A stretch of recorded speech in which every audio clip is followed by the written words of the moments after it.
So, Roz, I want to start with you because there's been a lot of conflicting headlines this morning, this day for you. Can you just bring us up to speed? What do we know and what don't we know at this point in time?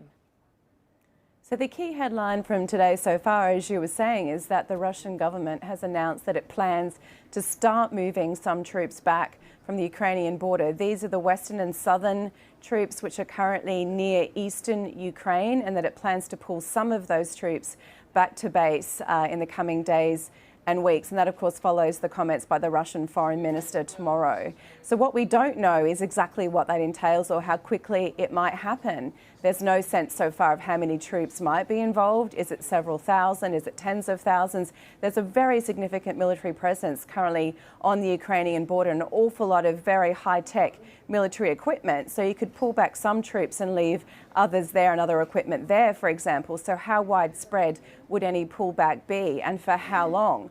And equally, there are drills occurring at the moment with the Russian military inside Belarus that are due to run until Sunday. And at that point, will those troops also start to be pulled back, as the Russian government has said? So you're seeing some signs of cautious optimism amongst NATO and some European countries today, but also some skepticism until we actually see tangibly what this involves and that it's actually happening. Then they're really going to remain cautious and on guard and say that tensions remain very high and the risk of conflict is still there. So very much an early days scenario here. And Nick, I'd love for you to jump in as well, considering what Roz just said. How is the Biden administration and Washington interpreting this? I mean, are they cautiously optimistic or are they still skeptical? Because they did set that a February 16th deadline for when there could be an attack.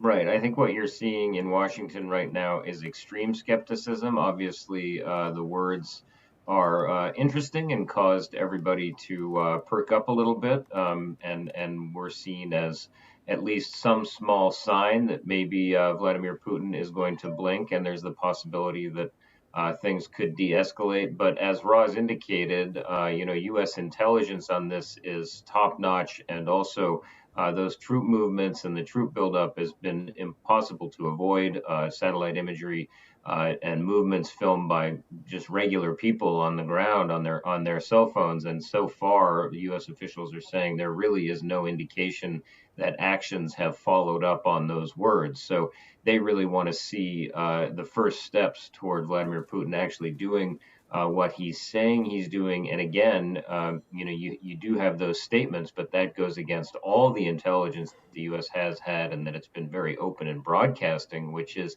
as you mentioned, they were afraid or saw signals suggesting that there would be an attack as early as tomorrow. I mean, listen, the big issue here is why would Vladimir Putin go through all of this effort of putting more than 100,000 troops and material, equipment, field hospitals, all that equipment right on the border, and then suddenly decide to de-escalate? Maybe it was a huge gambit designed to push some broader strategic aim, but they're still extremely unsettled and say that the risk of an attack is very high. Right, Nick. I mean, I love that you brought up the fact that all this intelligence has been so open, because that's not just been here in the U.S. I mean, it's been in the UK with Boris Johnson and other nations. I mean, is this potentially what Vladimir Putin is responding to? Is this making him potentially blink, or what's your read into it?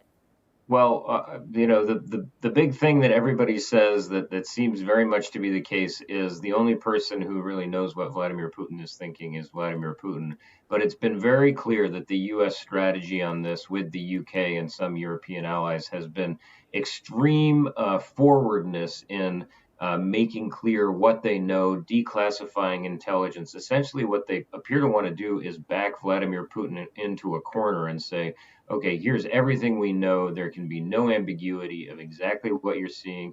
And if you're going to invade, well, we are making very clear that we've seen this coming for weeks, and here are the steps we're going to take to try to deter you and make very explicit the punishment you would face, primarily economic sanctions, if you do go ahead with it. So it's a very novel strategy, because normally these sorts of things, administrations are very wary about revealing their intelligence, but this time they've obviously made the choice to be as forward as possible with everything they're seeing. Right. And Roz, I'd love for you to also jump in as well. Right now, we're actually seeing Vladimir Putin have the press conference. There is a shot of Vladimir Putin right there, meeting with the German Chancellor Olaf Scholz. Is it too late for diplomacy, or as Nick alluded to, is this what this this cycle of leaders going into Moscow? Are they still trying to negotiate with Putin? Well, as Nick was saying, the big ultimate question in this is really, what does the Russian president want? Because everything flows from there. If he's determined to absorb Ukraine in some fashion, then at some point he probably just will simply make the decision to go in. If what he is wanting is perhaps the attention of the world, you are seeing all those leaders go through Moscow to talk to him. He's spoken with the US president on the phone 3 times alone since early December. If he wants to destabilize the West, if he wants to unsettle particularly parts of Eastern Europe by having constant tensions in that area, he can just sustain a troop presence there for a while and take other actions that just keep that level of tension elevated without actually invading Ukraine. So again, we could be in for a period of sustained tensions that go on for years, even if this immediate moment does de-escalate. And that's why you're seeing those constant efforts to keep talking to him, to really try and ascertain in some fashion what is it that he actually wants from this. Right.